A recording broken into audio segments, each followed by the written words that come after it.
Hey guys, Ryan Keith, professional mediator here. So in today's case, we have Portia Marks going after Raleigh Davis of Scrum Motors because Portia says Raleigh sold her a car and the car wasn't really up to her standards. Raleigh says it's not his fault. Portia's just trying to take advantage of a situation. So hopefully I can find the common ground between them and we can come to an agreement that works for both. So without further ado, I bring you the mediation files. All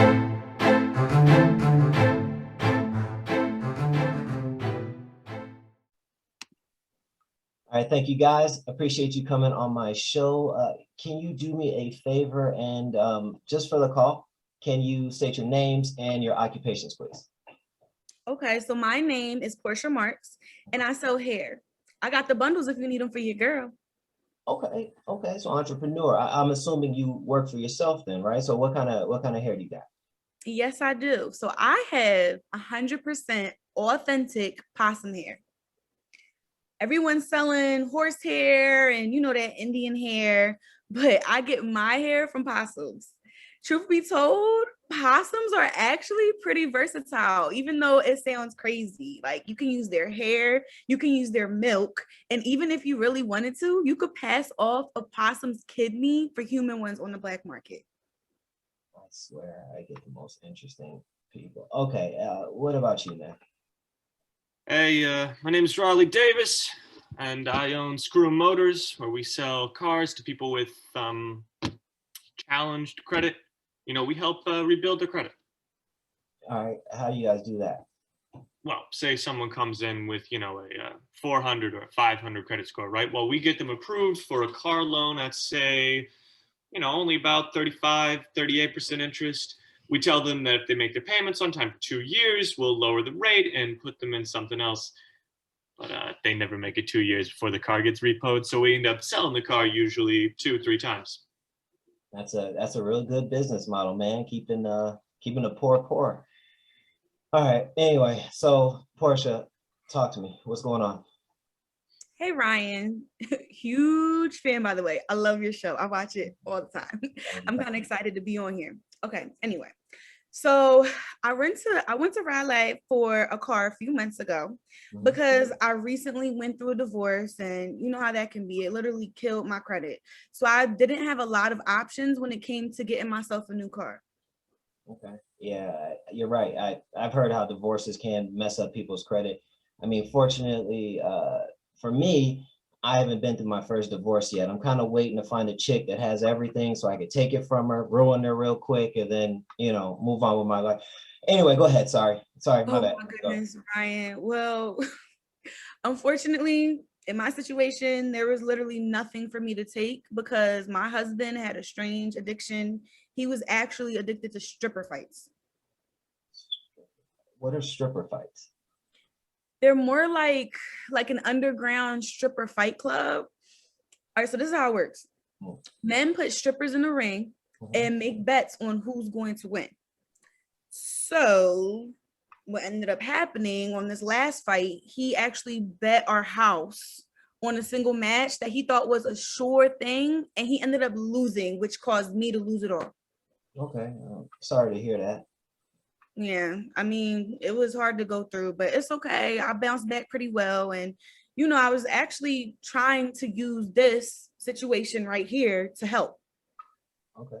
So talk to me. So what happened? What happened? All right, so I went to Raleigh's lot and immediately I got this feeling like I should walk away. You know how you get that gut feeling where it's like, ugh, I don't know if this is right. Well, as soon as I went on his lot, I got that feeling in my stomach because I'm looking and all his cars are crazy old with crazy high miles. I should have trusted my gut at the time, but I needed a car so bad that I ended up staying and I went through the whole process. Okay. So continue, man. What happened? Like what happened with the transaction? Talk to me. Well, she told me about her divorce story, and I'm a good guy, knew I had to help her out. So Yeah. she put down 5,000, and I was able to put her in a nice 2010 Ford Taurus with only about 210,000 miles. 20 2010? Yeah, man, brand new. Okay. So just let me get this straight. 2010 Ford Taurus with 210,000 miles on it. Okay, what were your payments roughly? All right. So when I was on his lot, I went ahead and put down 5K. Sure. And I had to negotiate like hard, but I ended up getting my payments down to $450 a month for 72 months, which to me at the time, it was a good deal. So I went ahead, signed the papers, and drove the car right off the lot. He even threw in a warranty that covered me for either 7 days or 50 miles, whichever one came first. So for the first time in a long time since my divorce, I really felt like I was winning. Okay. So I'm guessing that something went maybe wrong with the car, warranty didn't cover it, or Something like that, Ryan. All right. So I'm driving along. Everything is good. Everything's smooth. Then I start hearing something rattling in the trunk. And at first, I don't pay it any mind because I'm like, all right, maybe I'm imagining it. I don't know if it's the trunk, if it's the car, but I decided to just ignore it and keep going. So about 2 weeks later, I finally go into the trunk. And guess what I found in the trunk? all right, well, you're on my show, so dead body. Exactly. There was a whole dead body in my trunk, rotting and decomposing. Yeah, not gonna lie. At this point, really not shocked and surprised. So, all right, let me ask you, man, where do you get your cars from, and why was there a dead body in the trunk? Okay, Ryan. Look, we get our cars from a lot of different places, auctions, people at gas stations, etc. It just depends, man. But look, I assure you, I only fill my lot with the best vehicles money can buy, man.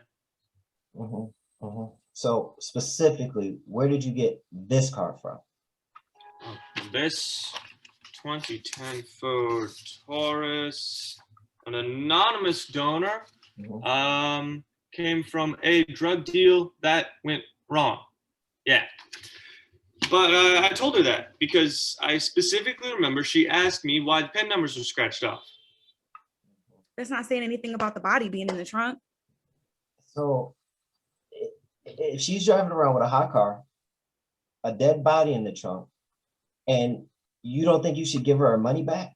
She signed the papers, man. It's her car. There's nothing I can do. I mean, look, in a perfect world, sure, I'd be able to take the car back and sell it to someone else. And actually, that'll probably happen in about 7 months when she can't make her payments. But as of right now, I can't do anything, man. My hands are tied. Well, first of all, let me let you know I will never have a problem making my payment on time. That's number one. But Ryan, I really don't even want to give the car back, honestly. Like, I just really more so want a professional detail because the smell is so bad. Like, just imagine how my car smells right now. There's a whole body decomposing in the trunk for I don't know how long. And when we finally got around to taking the body out, there were maggots and a whole flesh ring that won't go away no matter how hard I scrub. I just want the car detailed. Like, I that's mean, it. that's just standard dead body stuff, man. Yeah, I mean, being around dead bodies is kind of true. But either way, I'm trying to figure this out. So you don't want to give the car back.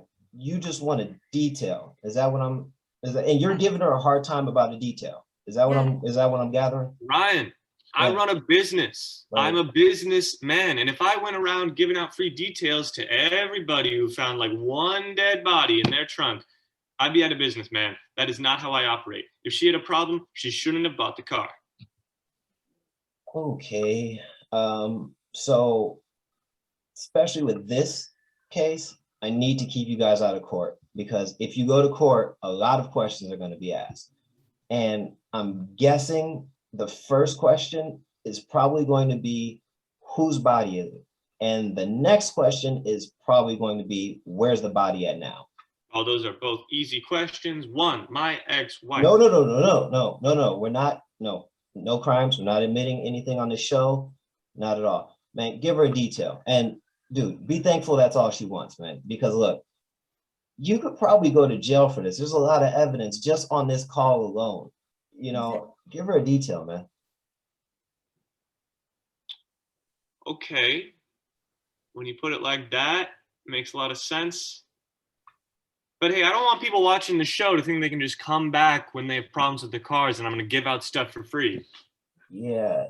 You know, somehow I doubt that's what people are going to get from this show. You know what I mean? Portia, please focus on fixing your credit. You know, I don't want this to happen to you again. You're in a 72-month loan. I mean, that you're paying $450 a month on. Please fix your credit. Get out of this car. Please. Trust me, I definitely will. Thank you so much for getting me this detail. I really appreciate it. Like, this is all I needed. But I will work on my credit, I promise. Yes, please. Man. All right, guys. Well, look, I'm so glad that I could help. I'm glad you both seem to have come to an agreement. I'll be sending some papers to your email, so please sign them, send them back to me, and good luck with everything, guys. Appreciate it. Thanks, Ryan. No problem, guys.